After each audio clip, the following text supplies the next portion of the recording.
Hello and welcome to part 2. Halloween is almost upon us, and I have a fresh batch of spooky movies to satisfy your horror itch. So let us begin. In another attempt to ease myself into outright horror, I started part 2 slowly with Jeff Monroe's suggestion, The Shining. Another Stephen King adaptation, The Shining is directed by master filmmaker Stanley Kubrick and stars Jack Nicholson as Jack Torrance, a man slowly losing his bearing on reality. The film delves into the madness that comes with isolation and creates an effectively creepy atmosphere, giving the viewer that nauseating feeling in the pit of their stomach, that lingering sense of uneasiness.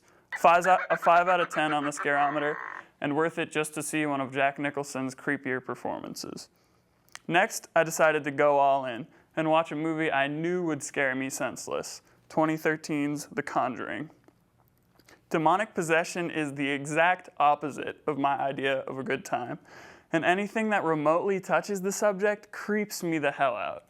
Pack on some of the most effective jump scares I've seen in a horror film. The Conjuring had me curled up in a ball, checking under the bed, and turning all the lights on.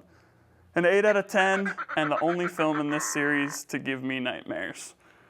The morally ambiguous Sean Snyder suggested the cult classic The Evil Dead, and I am glad he did. The campiness of the film is absolutely beautiful and turns what should be a terrifying movie into something more, a comedic spook fest of the highest order.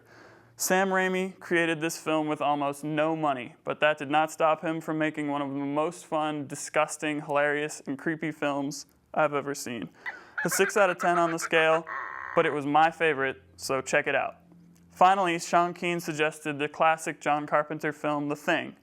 Gross in a far more visceral way, The Thing was a great capper to this scream fest. If you like disembodied heads, blood and guts all over the place, explosions, aliens, weird spider monsters, paranoia, dread, and most of all, Kurt Russell, then this is the film for you. 7 out of 10 on the scareometer, and it has the best ending of all the films.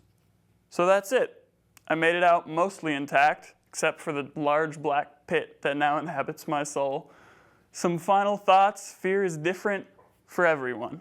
Only you know what truly terrifies you. So be careful this Halloween, and most importantly, have fun. I'm Chris DeBenedictis with Arlington Public News.